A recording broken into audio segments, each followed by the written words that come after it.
First ever factory outlet Mukunda jewellery KPHB Kothapet Khammam Somajiguda Hanamkonda.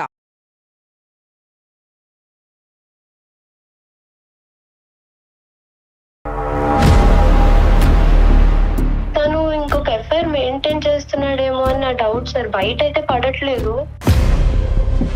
ఈ మనిషి పొద్దున్న ఆఫీస్ కి బయలుదేరి వెళ్ళినప్పుడు కొట్టుకునే సెంట్ ఒక బ్రాండ్ సార్, కానీ తిరిగి వచ్చేటప్పటికి వేరే బ్రాండ్ సెంట్ ఉంటుంది సార్ తన ఒంటి మీద. తన బ్యాగ్ మామూలుగా క్లీన్ చేస్తున్నాను సార్, అందులో నాకు ఒక వేరే హ్యాండ్ కర్చీఫ్ ఒకటి దొరికింది సార్. 7:15 to 7:30 మధ్యలో ఒక మిస్డ్ కాల్ వస్తుంది సార్. అది ఎలాంటి మిస్డ్ కాల్ అంటే, ఫ్రెష్ అవుతుంటాడు, నేను ఎత్తే లోపల కట్ అయిపోతుంది. మేము లవ్ చేసే టైంలో నా ఫోన్ తన దగ్గర ఉండేది, తన ఫోన్ నా దగ్గర ఉండేది. లేట్ నైట్ ఒక కాల్ వస్తుందండి. నేను అనుకుంటూనే ఉంటాను ఇప్పుడు ఫోన్ మూసేస్తాడు చూడు అని. నేను వెళ్తూ ఉంటాను, మూసేస్తాడు ఫోన్. బిహేవియర్ లో ఉన్న మార్పుల్ని మనం అనుమానం కింద తీసుకోవచ్చు అంటారా? ఇంటికి వస్తేనే నువ్వు ఫోన్ చెక్ చేస్తావో, పక్కన కూర్చుని ఏం అడుగుతావు అనేటటువంటి భయంతో అతను ఉన్నాడు కాబట్టి అతని ఫీలింగ్స్ మారుతున్నాయేమో.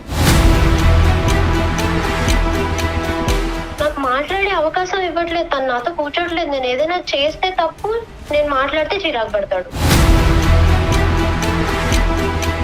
ఇప్పుడు అనుమానం అనేది వచ్చిందంటే అనిత, ప్రతిరోజు ప్రతి కదలికలోనూ ఒక అనుమానం మనకి రేస్ అవుతా ఉంటుంది. ఒక్కటి రెండు విషయాలకైతే సస్పెక్ట్ చేసే మనస్తత్వం అయితే నాది కాదు సార్. సూక్ష్మంగా అబ్జర్వ్ చేసేటటువంటి అంశం ఏదైతే ఉందో నువ్వు ప్రేమించినటువంటి దానికంటే ఇప్పుడు పెళ్లి చేసుకున్న తర్వాత ఎక్కువైంది అని అంటున్నావు. నా స్థానం ఇంకొకరు ఆక్యుపై చేసేస్తే నేను తట్టుకోలేను సార్.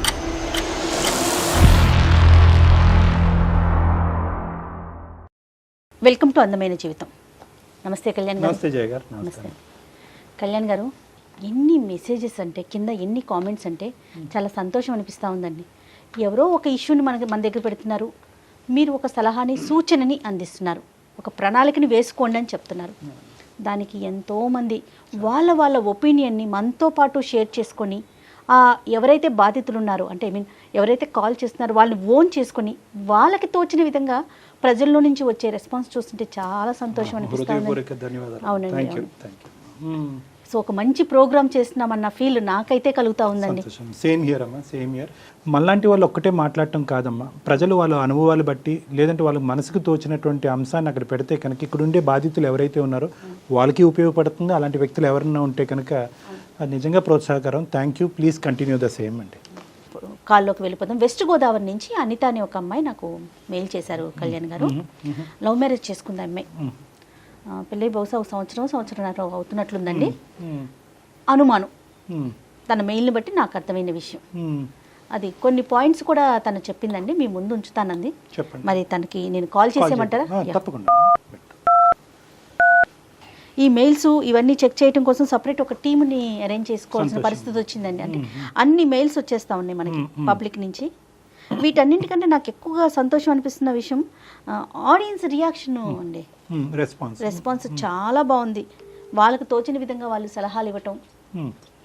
హలో అనిత అండి. అవునండి. అనిత, నేను అందమైన జీవితం నుంచి జయాని మాట్లాడుతున్నానండి. హలో మ్యామ్, నమస్తే. నమస్తే అండి. ఇంత తొందరగా రెస్పాండ్ అవుతారు అనుకోలేదు మ్యామ్ నేను. డెఫినెట్గా అనిత, ప్రతి ఒక్క మెయిల్ చెక్ చేస్తున్నాం మేము. కానీ సమయాన్ని బట్టి, మీకున్న సమస్యని బట్టి ముందు వెనక అవుతుంది అంతే. అయితే నాతో పాటు డాక్టర్ కళ్యాణ్ చక్రవర్తి గారు కూడా ఉన్నారు స్టూడియోలో. మీ సమస్య గురించి నేను చెప్పాను, కొంచెం బ్రీఫ్గా మాట్లాడండి. ఓకే అమ్మా. నమస్తే అనిత. నమస్తే అమ్మా. ఎంతమ్మా నీ వయసు? ఎంతమ్మా? నా వయసు 26 సార్. 26 years. చెప్పమ్మా, ఏంటమ్మా ప్రాబ్లం ఏంటి? ఏం చెప్పాలో అర్థం కావట్లేదు సార్. ఇవాళ రోజుల్లో మగాళ్ళని నమ్మాలంటే చాలా భయంగా ఉంది సార్. ఆశలు పెంచేసి, మురిపించేసి, మాయా ప్రపంచం చూపించేసి, నేనే నీకంతా అన్నట్టు చేసి లాస్ట్లో మోసం చేసేస్తారు సార్. ఏంటమ్మా చాలా జీవితాన్ని చూసినట్టు చెప్తున్నావు, ఏం చూసావమ్మా? నా భర్త నాకు ఒక 4 ఏళ్ల నుంచి తెలుసు సార్. మాది లవ్ మ్యారేజ్. ఓకే. ఒక 1 year అయింది మేము పెళ్లి చేసుకుని. ఇంట్లో పెద్దల అంగీకారం లేదు, కానీ మేమే డేరింగ్ స్టెప్ వేసాం.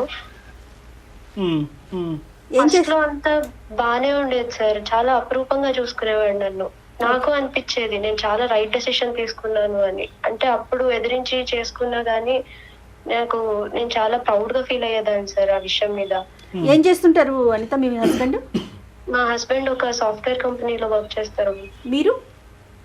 నేను ఏం చేయట్లేదు మ్యామ్, ప్రస్తుతానికి హౌస్ వైఫ్. ఎంతకాలం అయిందమ్మా పెళ్ళి? పెళ్ళై 1 year అయింది సార్. మాటలు అట్లీస్ట్ కొంతవరకైనా మాటలు ఉన్నాయా మీ అత్తమామలతో కానీ, లేదంటే మీ పేరెంట్స్తో కానీ, అటు కానీ ఇటు కానీ? ఉన్నాయి సార్, కానీ వాళ్ళంతా అంటే పెద్ద ఇష్టం ఉన్నట్టు ఏం మాట్లాడరు. మేము కూడా అదే 1 year, ఒక 1-2 years ఇలా ఉంటుంది, తర్వాత మనం కలుపుకుందాం వాళ్ళని అనే ఉద్దేశంలోనే ఉన్నాం. ఓకే, సమస్య గురించి చెప్తారా? నాకు ఎంత అలాంటి సిచ్యువేషన్ లో ఉండేదాన్ని సార్, చాలా హ్యాపీగా ఉండేదాన్ని నేను.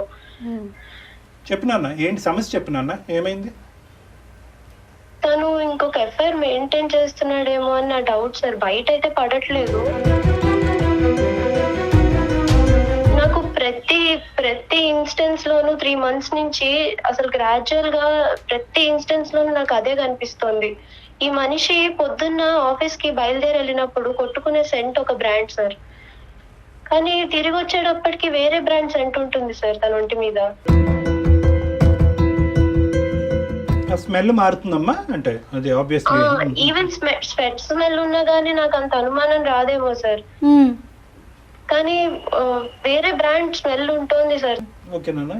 ఇంకా ఏముందమ్మా అలాంటిది నీకు అనిపించినవి? వన్ ఫైన్ డే నేను తన బ్యాగ్ మామూలుగా క్లీన్ చేస్తున్నాను సార్, అందులో నాకు ఒక వేరే హ్యాండ్ కర్చీఫ్ ఒకటి దొరికింది సార్. ఇది పెద్ద అనుమానాస్పదమైన విషయం కాకపోయినా గానీ తిను చాలా పర్టికులర్ గా ఉంటాడు సార్. అంటే తను ఎంచుకునే ప్రతి దాంట్లోనూ చాలా పర్టికులర్ గా ఉంటాడు. అలాంటిది వేరే కర్చీఫ్ ఉండడం నాకు చాలా అంటే చాలా బాధగా అనిపించింది. అది వినడానికి సర్కాస్టిక్ గా ఉంటుందేమో అని ఇన్సెక్యూర్ ఫీల్ అయిపోయి నేను ఎవరికి చెప్పట్లేదు, కానీ నాకు చాలా బాధగా ఉంది మ్యామ్. అది అంటే అసలే కరోనా సీజన్ మ్యామ్, వేరే వాళ్ళ కర్చీఫ్ ఎందుకు పెట్టుకుంటారు? మన బ్యాగ్ లో మనం పెట్టుకోం కదా యూజువల్ గా అయితే. నేచురల్ రెస్పాన్స్ అమ్మా. ఇంకా బిహేవియర్ లోనే నాకు చాలా చేంజెస్ కనిపించాయి. ఇంతకు ముందు నాకు తను టీషర్ట్లు వేసుకోను, నాకు నచ్చవు అని చెప్పడం చాలా గుర్తు. అని నాకు తెలిసినప్పటి నుంచి ఒక 4 years గా ఫార్మల్స్ వేసేవాడు. ఈ మధ్య కాలంలో ఏంటో టీషర్ట్లు వేసుకుంటున్నాడు. టీషర్ట్లు వేసుకొని ఎవరు సార్ ఆఫీస్ కి వెళ్తారు? అంటే ఇవన్నీ కూడా ఆయన చేసే పనుల్లో తను తేడాలు గమనించింది. అది కాదమ్మా, అంటే మీ ఇద్దరు ఒకరికొకరు కొత్త మొహాలు కాదు, ఇది అరేంజ్డ్ మ్యారేజ్ కాదు, తల్లిదండ్రులను ఎదిరించి ముందుకు వచ్చిన అర్థంలో ప్రేమ అనేటటువంటి దాన్ని ఆ కొలత ఎలాగమ్మా? అంటే ప్రేమించి దగ్గరగా ఉంటూ ఆప్యాయతగా ఉంటూ ఆ ఇష్యూలో ఏం కాంప్రమైజ్ లేదుగా. అంటే మీ పర్సనల్ లైఫ్ ఎలా ఉంది అనేది అదే ఇవి నాకు దొరికిన ఫిజికల్ ఎవిడెన్సెస్ అంతే. నేను ఎమోషనల్ గా చాలా ఫేస్ చేస్తున్నాను, అవి నాకు మాత్రమే తెలుస్తుంది. వేరే వాళ్ళకి నేను చెప్పినా అది అర్థం కూడా కాదు. కానీ ఇక్కడ చెప్పాలమ్మా, నీకేమనిపిస్తుంది? అంటే ఇంతకు ముందు ఉన్నట్టుగా అంత ప్రేమించట్లేదా, అంత బాధ్యతగా ఉండట్లేదా? అసలు తను ఇంతకు ముందు ఎలా ఉండేవాడంటే సార్, తను ఎంత పనున్నా ఆఫీస్ నుంచి నేను ఇంట్లో ఒంటరిగా ఉంటానని తొందరగా వచ్చేసేవాడు సార్. అంత కేరింగ్ గా చూసుకునేవాడు నన్ను. నాకు తెలిసి ఈ 3 months కి ముందు పెళ్ళయ్యాక నాకు తెలిసి మేమిద్దరం కలిసే భోజనం చేసేవాళ్ళం, డిన్నర్ చేసేవాళ్ళం. అలాంటిది 3 months లో ఎంత మారిపోయిందంటే నేను ఒకదాన్ని వెయిట్ చేసి భోజనం చేసేయడం. ఇంతకు ముందు నాకు కిచెన్ లో హెల్ప్ చేసేవాడు, నాతో ఎంత బిజీగా ఉన్నా నాతో టైం స్పెండ్ చేసేవాడు madam. Anitha, sorry to interrupt you అమ్మా, ఇంకా ఏమైనా సాలిడ్ ఎవిడెన్స్ ఉందమ్మా మనకంటే? నేను ఇలా అడుగుతున్నానని కాదు, ప్రేమకి మించినట్టు. నేనైతే తన్ని ఏ అమ్మాయితోనూ చూడలేదు సార్. చూసుంటే అక్కడికక్కడే పెద్ద ఏడుపు ఏడ్చుండేదాన్ని నేను. ఫోన్ కాల్స్ అమ్మా, మెసేజెస్ అలాంటివి ఏమన్నా? ఫోన్ కాల్స్ అవే. తను 6:30కి వస్తాడు సార్. ఓకే, ప్రాబబ్లీ మోస్ట్లీ తను కొంచెం లేట్ గానే వస్తున్నాడు, కానీ 6:30కి వస్తే మాత్రం ఒక 1/2 గంటలో ఫ్రెష్ అయిపోతాడు. కరెక్ట్ గా 7:15 to 7:30 మధ్యలో ఒక మిస్డ్ కాల్ వస్తుంది సార్. అది ఎలాంటి మిస్డ్ కాల్ అంటే ఫ్రెష్ అవుతుంటాడు, నేను ఎత్తే లోపల కట్ అయిపోతుంది. ప్రతిరోజు వస్తుంది ఆ కాల్? తను యాక్చువల్లీ ప్రాబబ్లీ 6:30కి ఇంటికి వచ్చేస్తే మాత్రం ఖచ్చితంగా వస్తుంది మ్యామ్ ఆ కాల్. అతను ఎత్తిన సందర్భం ఎప్పుడన్నా ఉందమ్మా? తను యూజువల్ గా తను ఆ టైంకి అలర్ట్ గానే ఉంటాడు, ఫ్రెష్ అయ్యి వచ్చేస్తాడు. కానీ తను ఫోన్ పట్టుకుని బయటకు వెళ్ళిపోతాడు సార్. ఓకే, ఇదే కాల్ కి అతను ఎత్తినప్పుడు మాత్రం ఫోన్ పట్టుకుని బయటకు వెళ్తాడు, నువ్వు బయటకు ఎత్తితే మాత్రం వెళ్ళిపోతాడు, అసలు ఇంట్లో ఉండడు. ఆ భార్యాభర్తల సంబంధం అనేది ఎలా ఉందమ్మా? అంటే మీరు అడిగేది ఫిజికల్ రిలేషన్షిప్? అవును తల్లి, అవునమ్మా. ఫిజికల్ రిలేషన్షిప్ అయితే అస్సలు బాలేదు సార్. అంటే నాకు అది చాలా బాధగా ఉంది నన్ను చెప్పడానికి కూడా. అంటే ఇంత ఇగ్నోర్ ఎందుకు చేస్తున్నాడు నన్ను, నేను ఎందుకు ఇంత కానిదాన్ని అయిపోయాను అన్న బాధ నాలో ఇంకా ఉండిపోయింది మ్యామ్. అనిత, మీరు ఎప్పుడైనా మరి 3 months ఎప్పుడైనా అతనితో డిస్కస్ చేశారా? ఎందుకు ఇలా ఉన్నావు నువ్వు? అసలు నాకు మాట్లాడే అవకాశమే ఇవ్వట్లేదు. ఇంతకు ముందు అంటే ఎంత టైం స్పెండ్ చేసేవాడు, ఇప్పుడు అసలు అంతా మారిపోయింది. నాకు మాట్లాడే అవకాశం ఇవ్వట్లేదు, తను నాతో కూర్చోట్లేదు. నేను ఏదైనా చేస్తే తప్పు, నేను మాట్లాడితే చిరాకు పడతాడు. ఇంకేమన్నా సమస్య వల్ల అతను ఇలా అయ్యి ఉంటాడమ్మా? అది కాదు సార్, నాకు విషయం చెప్పండి. ఫోన్ పాస్వర్డ్స్ భార్యాభర్తలు అన్నాక షేర్ చేసుకోరా? మేము లవ్ చేసే టైంలో నా ఫోన్ తన దగ్గర ఉండేది, తన ఫోన్ నా దగ్గర ఉండేది. ఇప్పుడు కండిషన్ ఎలా అయిపోయిందంటే, నేను తన ఫోన్ అడిగినా గానీ ఇందులో ఆఫీస్ పర్సనల్స్ ఉన్నాయి, నీకెందుకు, ఇలా తయారైంది సార్. ఫోన్ అంటే ఫోన్ లో అంత పెద్ద డేటా అయితే యూజువల్ గా మనం పెట్టుకోం. ఈవెన్ నాకు తెలుసు కదా సార్, అంటే నేను MBA చేశాను, కానీ తిన కోసం అనేసి జాబ్ మానేసి నేను ఇంట్లో ఉన్నాను. ఇద్దరు వెళ్ళిపోతే ఆ బాండింగ్ అనేది కుదరదు అని. మీ వైపు నుంచి ఆయన ఏమైనా ఎక్స్పెక్ట్ చేస్తున్నట్లుగా అనిపించిందా అనిత మీకు? నా వైపు నుంచి అంటే ప్రాబబ్లీ తను ఎక్స్పెక్ట్ చేస్తాడు. ఇప్పుడు నేను ఎక్స్పెక్ట్ చేస్తాను, తను ఎక్స్పెక్ట్ చేస్తాడు. కానీ తను ఇంతకు ముందు ఏంటంటే అడిగేవాడు, నాకు ఇది చేసి పెట్టు, నాకు ఇది తినాలని ఉంది అని. మధ్యాహ్నం అసలు ఏవీ లేదు. నువ్వు కరెక్ట్ ప్లేస్కి సరైనటువంటి సమయంలో, ఇంకా ఇది ఇష్యూ ముదిరిపోక ముందే కరెక్ట్ ప్లేస్కి అయితే ఫోన్ చేసావమ్మా. అది మాకు ఫోన్ చేయటం అనేది మేము ఇంకా లేట్ అయితే నా స్థానం ఇంకొకళ్ళు ఆక్యుపై చేసేస్తారేమో అని చాలా భయంగా ఉంది. అమ్మ, అన్ని భయాలు తీసి పక్కన పెట్టు. నువ్వు చిన్నపిల్లవి, నీకు అనుభవం లేదు, నీకు సలహా ఇవ్వటానికి కూడా మనుషులు లేరు కాబట్టి చాలా అభద్రతతో నువ్వు ఉన్నావు. నేను చెప్పేటటువంటి పాయింట్ జాగ్రత్తగా ఆలకించమ్మా. బిహేవియర్లో ఉన్న మార్పుల్ని మనం అనుమానం కింద తీసుకోవచ్చు అంటారా? అంటే చూడండి, బేసికలీ ఇప్పుడు ఆ అమ్మాయికి మనం ఏం చెప్పినా కూడా ఇక్కడ ఇష్యూ ఎలా ఉంటుందంటే, ఆ అమ్మాయి 2 కాంట్రాస్ట్ చేసుకుంటుంది. ఒకటి 4 సంవత్సరాల పాటు ప్రేమ వర్సెస్ 1 year ఆఫ్ మ్యారేజ్. ఈ 2 కాంట్రాస్ట్ చేసుకుంటుంది. సో తనకు ఉండేటటువంటి అనుభవం మనం చూడలేనటువంటిది, తన ఎక్స్పీరియన్సెస్ బట్టి తను మాట్లాడుతుంది. కానీ ఇక్కడ ఏంటంటే, ఇందులో కొంతవరకు ప్రేమించినప్పుడు ఉండేటటువంటి భద్రత పెళ్ళయిన తర్వాత ఈ అమ్మాయికి లోపించింది. అవును, మేమంతా ఉన్నాము అని చెప్పి ఈ పాటికి అటువైపు ఇటువైపు తల్లిదండ్రులు ఉంటే కనుక అంత అభద్రత ఫీల్ అవ్వదు కాదేమో. అది ఎక్స్పెక్ట్ చేసుకుని వీళ్ళు ప్రేమించారు, పెళ్ళి అయ్యే టైం నాటికి ఎవరికి వాళ్ళకి విత్డ్రా అయిపోయారు, వీళ్ళు ఒంటరి వాళ్ళు అయ్యారు. ఇప్పుడు ఆ అమ్మాయికి తల్లి అయినా తండ్రి అయినా అంతా అతనే అవటం వల్ల కొంతవరకు ఆ ప్రవర్తనని ఎక్కువగా విశ్లేషిస్తుందేమో అని నాకు అనిపిస్తుంది. నువ్వేమన్నా చేయవలసింది చేయకుండా లేదంటే ఎక్కువ చేయటం ఏమన్నా చేస్తున్నావా? నెంబర్ 1 ఫస్ట్ నువ్వు చూసుకో, నీ భర్తను తీసి పక్కన పెట్టు ఫస్ట్, నెంబర్ 1. నెంబర్ 2, ఏమన్నా నీలో ఇన్సెక్యూరిటీ పెరిగిందా, అభద్రత పెరిగిందా? అభద్రత పెరిగింది. అనుకునేటటువంటి ఆలోచనని నువ్వు కంట్రోల్ చేసుకుంటున్నావా, కంట్రోల్ చేసుకోలేకపోతున్నావా? ఒక్క నెగిటివ్ థాట్ వస్తే కనుక అదేదో స్పైడర్ వెబ్ సాలిగూడ్లాగా అలా అల్లుకుంటూ ఆలోచనలు వెళ్ళిపోతున్నావా? నీ ఆలోచనలు నియంత్రించుకోలేకపోతున్నావా? Sir, sorry to interrupt you, కానీ 1-2 విషయాలకైతే సస్పెక్ట్ చేసే మనస్తత్వం అయితే నాది కాదు సార్. అవునమ్మా, అవును, అదే నేను 3 months నుంచి అబ్జర్వ్ చేశాను, అందుకే నేను చెప్తున్నాను ఇవాళ.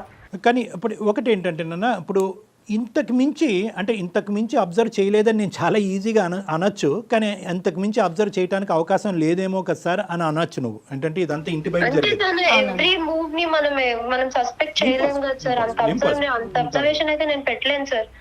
కదమ్మా, నీకేమనిపిస్తుంది అన్న, నువ్వు ఎందుకు చేసావు ఈ రోజు మాకు ఫోన్? మెయిల్ పెట్టారు కదా, మెయిల్ పెట్టారు. నాకు ఇంకా భయం పట్టేసుకుంది సార్. అంటే 1 year లోనే ఇలా ఉంటే తర్వాత నేను ఎంత ఊహించుకున్నాను దీంతో జీవితం. ఇప్పుడు నా స్థానం ఇంకొకరు ఆక్యుపై చేసేస్తే నేను తట్టుకోలేను సార్. ఇంకొకరు ఉన్నారో లేదో కూడా తెలియని విషయం కదా అనిత. మీరు అప్పుడే అక్కడ దాకా ఊహించేసుకోకండి. అసలు ఏం జరిగిందో ముందు సార్ట్ అవుట్ చేసుకుంటే అంటే ఇప్పుడు నేను సస్పెక్ట్ అంతలా చేయను ma'am. Even I'm also optimistic girl. కానీ ఏమవుతుందంటే లేట్ నైట్ ఆఫీస్ కాల్స్ ఎందుకు వస్తాయండి? లేట్ నైట్ ఒక కాల్ వస్తుందండి. ఈయన కూడా ఎట్లా వ్యవహరిస్తారంటే, నేను వస్తున్నానో లేదో వెనకాల నుంచి గమనిస్తుంటారు, ఫోన్ చూస్తుంటారు. నేను అనుకుంటూనే ఉంటాను ఇప్పుడు ఫోన్ మూసేస్తాడు చూడు అని. నేను వెళ్తూ ఉంటాను, మూసేస్తాడు ఫోన్. అంటే అతను అబ్జర్వ్ చేస్తున్నారు. చేస్తాడు. అతను అబ్జర్వ్ చేస్తున్నాడా, మన అనిత కీన్ గా క్లోజ్ గా అబ్జర్వ్ చేస్తుందా నేను అనేటటువంటి అబ్జర్వ్ చేస్తున్నాను, తను అబ్జర్వ్ చేస్తాడు. ఆబ్వియస్లీ అమ్మా. ఇప్పుడు బేసికలీ ఏంటంటే ఇది బయలాటరల్ రియాక్షన్ అమ్మా. నువ్వు అబ్జర్వ్ చేస్తున్నావు, నీ ఫేస్ మారిపోతుంది, నీ ఫీలింగ్స్ మారిపోతున్నాయటువంటి ఉద్దేశంతో అతని ఫీలింగ్స్ మారిపోయి నీ ఫీలింగ్స్ మారకముందే అతను ఏదో స్టెప్స్ తీసుకుంటున్నాడు. ఆ అది స్టెప్స్ ముసుగులో గుద్దులాట. అది ఏదో పిల్లి రైట్ పాలు తాగుతూ ప్రపంచానికి తెలియదు అనుకుంటారు కదా సార్. నాకు అన్ని తెలుస్తూనే ఉంటాయి, ముసుగులో కానీ గుద్దులాట. అడిగితే గొడవ అయిపోతుందేమో అని నేను అందుకంటే మాట్లాడకుండా ఊరుకుంటున్నాను. ఆ గొడవ is better than this cold war. మీ ఇద్దరి మధ్య నడుస్తున్న ఈ కోల్డ్ వారు, ఈ అనవసరమైనటువంటి మనస్పర్ధలు, అనుమానాల కంటే ఫేస్ టు ఫేస్ కూర్చున్నటువంటి మాట్లాడుకోవటం అన్నది 100 రెట్లు బెటర్. దానికంటే మాట్లాడే అవకాశం ఇవ్వండి సార్. పోనీ మాట్లాడినా తను ఉంది అని చెప్తే నేను తట్టుకోలేను సార్. నిజంగా వాస్తవాలు తెలియకుండా నువ్వు ఒక భ్రమలో ఉంటూ దాన్ని ఏదో పెద్ద కొండంతో ఊహించుకుంటూ తట్టుకోగలవో తట్టుకోలేవో అనేటటువంటిది అది ముందుగానే ఊహించుకోకండి. Next step. ఇప్పుడు భ్రమ అంటే ఇది నేను అంత ఒప్పుకోను సార్. నేను అంటే నేను ఫిజికల్ ఎవిడెన్సెస్ కొన్ని చూసినా, నేను మిగతావి నేను ఫేస్ చేస్తున్నవి ఎమోషనల్ గా మెంటల్ గా ఎంత డిస్టర్బ్ అయిపోయాను తప్పిపోయి. లిసన్ టు మీ అమ్మ, నువ్వు చాలా యాంగ్షియస్ గా చాలా స్ట్రెస్ అవుతున్నావు. నా మాట విను. ఇదే వ్యక్తిని నువ్వు ప్రేమించావు కదమ్మా ఇంతకు ముందు 4 సంవత్సరాల క్రితం. అదే వ్యక్తితో పెళ్ళైన తర్వాత 1 year ప్రయాణం కదా. 4 years పాటు నీతో పాటు ఉండి నువ్వు అసెస్ చేసినటువంటి వ్యక్తి కరెక్టా? ట్రావెల్ చేసిన వ్యక్తి కరెక్టా? ఇప్పుడు ఈ 1 year పాటు ఇద్దరు ఒకే హౌస్ లో ఉండేటటువంటి ఈ వ్యక్తి కరెక్టా? నీకేమనిపిస్తుంది ఈ మనస్సాక్షికి? 4 yearsతో పాటు నువ్వు ప్రయాణం చేసిన వ్యక్తిని తప్పుబట్టే దానికి అవకాశం ఉన్నదా? అప్పుడు అనుకున్నావా ఈ మనిషి ఇలా చేస్తాడేమో అలా చేస్తాడేమో? 0.5. రైట్. నేనేమంటున్నానంటే ఒక్కసారి నా ఉద్దేశం ఏంటంటే చాలా మంది ప్రేమించి తల్లిదండ్రులను ఎదిరించి ముందుకు వచ్చేటటువంటి ఆడపిల్లలందరికీ ఉండేటటువంటి ఈ సమస్య ఏంటంటే, ప్రేమించినప్పుడు ఏంటంటే ఆ ప్రేమలోనో ఇంకో ఇష్యూలోనో పెళ్ళి అనేటటువంటి కార్యక్రమం తక్షణమే జరిగిపోవాలనేటటువంటి ఉద్దేశంతోనో ఇంత సూక్ష్మంగా విశ్లేషించి చూసేటటువంటి అవకాశం ఉండదు, ఆ పరిస్థితి కూడా ఉండదు. ఎందుకంటే ప్రేమించుకుంటారు, వాళ్ళ ఇంటికి వాళ్ళు వెళ్తారు, వీళ్ళ ఇంటికి వెళ్తారు, మహా అయితే రోజులో 1 గంట 2 గంటలో మాట్లాడుకుంటారు. ఈ సెంట్లు, స్మెల్స్ ఇవన్నీ కూడా అంత ఉండదు. నేను చెప్తున్నాను ఉదాహరణకి. ఎప్పుడైతే కనుక ఒకే రూఫ్ కింద ఉంటామో, ఆటోమేటిక్గా ఒకే ఇంట్లో ఉంటామో, ఈ దగ్గర నుంచి విశ్లేషించేటప్పటికీ అప్పుడు కనిపించినటువంటి చాలా అంశాలు ఇప్పుడు కనిపిస్తూ ఉంటాయి. I agree sir. కానీ తను ప్రతి దాంట్లోనూ చాలా పర్టికులర్ గా ఉంటాడు. తను బ్రాండ్ అయితే మార్చాడు సెంట్ది. కానీ నాకేమనిపిస్తోందంటే డాక్టర్ గారు, ఇప్పుడు అనిత ఒకవేళ అతనితో కూర్చొని మాట్లాడితే ఏదైనా ఉంటే నేను యాక్సెప్ట్ చేయలేనేమో అనే కోణంలోనే ఉంటుంది తప్ప అడగకుండా దాన్ని అలా ప్రొలాంగ్ చేస్తున్నారేమో అనిపిస్తోంది అనిత. ఇన్ఫాక్ట్ నేను అప్పుడు చాలా ధైర్యం చేసుకుని ఒక రోజు మాట్లాడదామని వెళ్ళాను సార్. కానీ తను వినడు. నేను మాట్లాడితే చిరాకు పడిపోతున్నాడు. అది కరెక్ట్ కాదేమో కదా. అనిత అమ్మ, మీ ఇద్దరు 5 సంవత్సరాల పాటు కలిసి ప్రయాణం చేశారు. మీ కమ్యూనికేషన్ మెథడ్స్ అనేది మేము కొత్తగా మీకు చెప్పక్కర్లేదు. మీ ఇద్దరిలోని అలకలు గొడవలు ఇంతకు ముందు కూడా జరిగి ఉంటాయి. మాట వినకుండా మొహం తిప్పుకున్నటువంటి పరిస్థితులు చాలా ఉంటాయి. అప్పుడు నువ్వు రకరకాల సోషల్ నెట్వర్క్ ద్వారానో మెసేజ్ ద్వారానో చిరాకు పడేవాడు కాదు సార్. ఆ కోపం అంటే చాలా జెన్యూన్ గా ఉండేది. అమ్మ నువ్వేంటంటే ఇదివరకు అనిత అనే ఈ అమ్మాయి ప్రేమించినప్పుడు చాలా సంతోషంగా, మీ భర్త యొక్క ఫీలింగ్ నేను చెప్తాను చూడమ్మా. ఈ అనిత ఇంతకు ముందు చాలా పాజిటివ్గా ఉండేది. నువ్వు అనేటటువంటి మాటలో చాలా ఆప్టిమిస్టిక్గా చాలా పాజిటివ్గా ఉన్నావు. కానీ పెళ్ళయిన తర్వాత నీలో నీ ఫీలింగ్స్లోని, నీ ఇమోషన్స్లోని, నీ మాట తీరులోని వీటన్నిటిలో మార్పు వచ్చింది. ఇదివరకట్లాగా నువ్వు అంత నమ్మకంతో ముందుకు రావట్లేదు. ఇంటికి వస్తేనే నువ్వు ఫోన్ చెక్ చేస్తావో, పక్కన కూర్చుని ఏం అడుగుతావు అనేటటువంటి భయంతో అతను ఉన్నాడు. కాబట్టి అతని ఫీలింగ్స్ మారుతున్నాయేమో. ఇవన్నీ కూడా బయలాటర్లు అమ్మ, 2 చేతులు కలిసి. నువ్వు చూసినటువంటి అబద్ధాలను నువ్వు భ్రమలో ఉన్నావు అనేటటువంటి మాట అనట్లేదు. ఇవి నిజాలే అయ్యుండొచ్చు. కానీ ఆ నిజాన్ని క్లారిఫై చేసుకోవటానికి నిన్ను కొద్దిగా కూల్ చేసుకోవటానికి ఇది నిజమా అబద్ధమా అన్నది తెలుసుకోవాలి కదా. దానికి ఒక మార్గం ఉంటుంది. ఇప్పుడు అనుమానం అనేది వచ్చిందంటే అనిత, ప్రతిరోజు ప్రతి కదలికలోనూ ఒక అనుమానం మనకి రేస్ అవుతా ఉంటుంది, ప్రతి అంశంలో కూడా. దాన్ని సార్ట్ అవుట్ చేసుకోండి. బేసికలీ ఏంటంటేనమ్మా, ఎప్పుడు కూడా communication is the best source of solution అని అంటూ ఉంటారు. అవునండి. మీరు కమ్యూనికేట్ అవ్వాలి. అంటే మాట్లాడితే విన్నటువంటి మనిషికి మీరు ఒక మెసేజ్ రూపాన్ని పంపించవచ్చు. మన జీవితం అంతకుముందు అలా ఉంది, నాకు ఇప్పుడు ఇలా అనిపిస్తుంది, నాకు ఇలా కొన్ని కనిపిస్తున్నాయి, ఇది నా అనుమానమే ఉండొచ్చు, కానీ నీ మీద నాకు ఉండేటటువంటి ప్రేమని ఎప్పటికీ కాంప్రమైజ్ లేదు అనే పద్ధతిలో ఒక మంచి నీట్గా ఒక మెసేజ్ పంపించండి. మీలో మీరే ఎన్ని రోజులు దాచుకోగలుగుతారు? చేస్తున్నాడంటే సార్ నేను చెప్పలేకపోతున్నాను సార్ అది.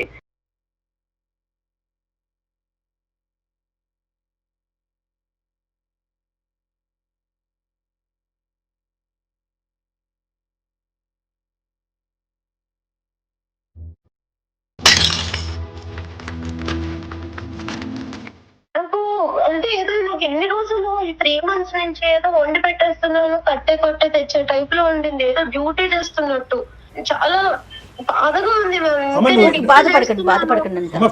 ఫస్ట్ అండ్ ఫార్మోస్ట్ ఇదేమి నువ్వు ప్రపంచం అంచునేమి నువ్వు రాలేదు, నీ జీవితానికి ఎటువంటి డోకా లేదు, నువ్వు ఏమీ భయపడవలసినటువంటి అవసరం లేదు.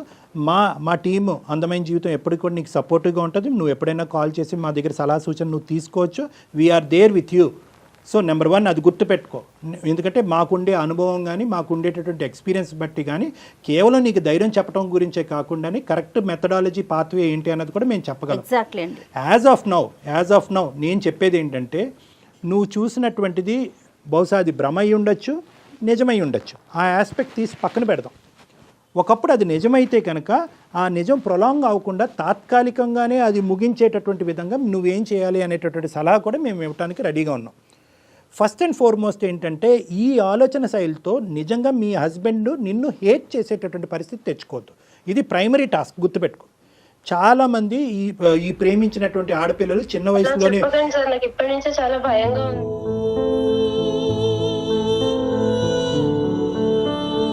లిసన్ టు మీ ఏం భయపడవలసినటువంటి అవసరం లేదు. నీకు తెలియకుండా జరిగేటటువంటి ఒక భయానకమైనటువంటి పరిస్థితిని అవాయిడ్ చేయడం గురించి నేను చెప్తున్నా. ప్రేమించినప్పుడు కంటే ఇంకా ఎక్కువగా ప్రేమిస్తారు. ఆ ప్రేమించేటటువంటిలో నా భర్త నా చేతిలో జారిపోతున్నాడేమో, నేను ఏకాక అయిపోతానేమో అనేటటువంటి భయంతో అతన్ని చాలా గట్టిగా గ్రిప్, క్లోజ్ అబ్జర్వేషన్ చేస్తూ ఉంటారు. ఆ క్లోజ్ అబ్జర్వేషన్లో సెంట్లు, నాప్కిన్లు ఇవన్నీ కూడా కనిపిస్తూ ఉంటాయి. అలా సూక్ష్మంగా చూడటం అనేది తప్పా సార్ అంటే కనుక అవసరం ఉందా లేదా అన్నది ఫస్ట్ గమనించుకో. ఇప్పుడు నువ్వు చూపెట్టేటటువంటి బిహేవియర్, ఫీలింగ్స్, ఇమోషన్స్ వల్ల అతని మనసు ఎంత గాయపడింది అనేటటువంటిది కూడా మనకి ఇక్కడ ఇంకా పూర్తిగా అర్థం అవ్వట్లేదు. దానివల్లే అతను అలా ప్రవర్తిస్తూ నీకు శారీరకంగా మానసికంగా దూరం అవుతున్నాడు అన్నది కూడా మాకు ఇంకా అర్థం కావట్లేదు. సో కాబట్టి ఇది ఇంకో లెవెల్కి వెళ్ళే ముందే ఈ ముసుగులో గుద్దులాట అనేటటువంటి తీసి పక్కన పెట్టేసి, నా ఇమోషన్స్, ఫీలింగ్స్ ఈ విధంగా రన్ అవుతున్నాయండి, నాది నిజమా అబద్ధమా, మీరు నిజం అంటే నిజం, అబద్ధం అంటే అబద్ధం, మీ నోటు వెంట ఏదైతే వస్తుందో అది నేను నమ్ముతాను అని కళాఖండిగా నువ్వు చెప్పేసేయమ్మా. కళాఖండిగా చెప్పేసి ద ఆప్షన్ ఈజ్ యువర్స్. అతనిదే ఆప్షన్, అతనికి ఆప్షన్ వదిలేసే. నువ్వు ఉందంటే ఉంది, లేదంటే లేదు. నన్ను నేను మార్చుకోవటానికి, నాలో ఏమైనా తప్పుదాలు ఉంటే కనుక నన్ను నేను మార్చుకోవటానికి రెడీ. లేదు, నాలో ఎటువంటి తప్పు లేదు, నువ్వు అలా డైవర్ట్ అవుతున్నావు అంటే కనుక నువ్వు అందులోంచి బయటకు వచ్చి మళ్ళీ మన ప్రేమని, మన జీవితాన్ని కాపాడు. నీ గురించి ఇన్ని త్యాగాలు చేసి నేను ముందుకు వచ్చాను అని చెప్పి కొన్ని వాస్తవాలకు అతను అవగాహన కలిగించేటటువంటి విధంగా ఒక మెసేజ్ కానీ, ఒక ఈమెయిల్ కానీ, ఒక ఏదో పద్ధతిలో అతను కమ్యూనికేట్ చేయి పక్కన కూర్చున్నటువంటి మనిషికి. అప్పటికీ ఒకప్పుడు ఏదన్నా తెలియనటువంటి, అనుకోనటువంటి ఒక భయంకరమైన నిజం నీకు తెలిస్తే కనుక ఖచ్చితంగా మాకు మళ్ళీ రీకమ్యూనికేట్ చేయి, మమ్మల్ని కమ్యూనికేట్ చేయి. ఏమండి మీరు అన్నారు, భ్రమ అన్నారు, లేదంటే ఇంకోటి అన్నారు, ఉందన్నారు, లేదన్నారు, ఇప్పుడు వాస్తవాలు ఇలా కనిపించినాయండి, ఇప్పుడు నన్ను ఏం చేయమంటారని అడుగు. డెఫినెట్గా సలహా ఇవ్వడానికి కళ్యాణ్ గారు మేము ఎప్పుడు సిద్ధంగా ఉంటాం అనిత. ఓకేనమ్మా? Okay, be confident. Good luck అమ్మా, ఆల్ ద బెస్ట్. కానీ బహుశా చాలా కేసెస్ చూసుంటారేమో కళ్యాణ్ గారు మీరు ఇలాంటివి. సడన్గా అబ్బాయిలకి పెళ్ళి అయిపోయిన తర్వాత ఈ పిల్లకి ఎవరూ లేరు, తనకి సపోర్ట్ చేసే వాళ్ళు ఎవరూ లేరు అనే కోణంలోకి ఏమన్నా వెళ్ళిపోతారండి? 99% ఆఫ్ యూజువల్గా సిన్సియర్గా ఆనెస్ట్గా ప్రేమించేటటువంటి ఎవరైతే ఉన్నారో, బహుశా ఎవరూ లేనటువంటి ప్రపంచంలోకి ఈ అమ్మాయి వెళ్ళిపోతుంది కాబట్టి నేను ఇంకా బాధ్యతాయుతంగా ఉండాలి అనేటటువంటి ఉద్దేశంతో ఉండేటటువంటి వాళ్ళు ఎక్కువ శాతం ఇప్పటికీ ఉన్నారనేది భావం, నా నమ్మకం. ఎటొచ్చి ఏంటంటే ఈ అమ్మాయిలు ఎవరైతే ఉన్నారో ఒక రాంగ్ చాయిస్ చేసుకుంటే కనుక, అంటే ఏదో తెలిసి తెలియనటువంటి వయసులో పెద్దలు ఎంత ఎదిరించినా, అతను ఎన్ని నెగిటివ్ షేడ్స్ కనిపించినా కూడా నేను ఎంచుకున్నవాడు, నా ప్రేమ గొప్పది, ప్రేమ తర్వాత అన్నీ మారిపోతాయి, ఇక్కడున్న మనిషి అక్కడి వరకు వెళ్ళిపోతాడని ఈ భ్రమంలో పెళ్లి చేసుకున్న వాళ్ళు చాలామంది ఉంటారు, ప్రేమించి పెళ్లి పెద్దల్ని ఎదిరించి. అలాంటి అమ్మాయిలు మాత్రం ఖచ్చితంగా పప్పులో కాలేస్తారు. ఎందుకంటే కనుక ఆ నిజస్వరూపం అనేటటువంటిది పెళ్ళైన తర్వాత కనిపిస్తూ ఉంటుంది. అనిత పొజిషన్లో ఉండేటటువంటి స్త్రీలు కొన్ని వేల మంది ఉన్నారు. అనిత అటు పేరెంట్స్కి చెప్పుకోలేదు, అదే అందుకని అతనితో మాట్లాడితే ఒకవేళ ఏదన్నా ఉంది అని తెలిస్తే తను భరించలేనేమో, ఉంది అనేటటువంటి తెలిస్తే భరించ భరించలేకపోవటం అనేది ఒక క్వశ్చన్ తనకి. ఆ. ఫేస్ టు ఫేస్ అడిగితే కనుక అతను ఇంకో ఎలా విధంగా ఫీల్ అవుతాడో, అయ్యి ఇంత ప్రేమించుకున్న మన ఇద్దరు నన్ను అనుమానిస్తావని చెప్పి అతను మనసు విరిగిపోతే ఎలాగనేది డైలమా సిచ్యువేషన్. కానీ ఇప్పుడు ఏంటంటే the second point is better. నువ్వు ఏది చెప్తే అది నేను యాక్సెప్ట్ చేస్తా. ఉందంటే ఉందు, లేదంటే లేదు.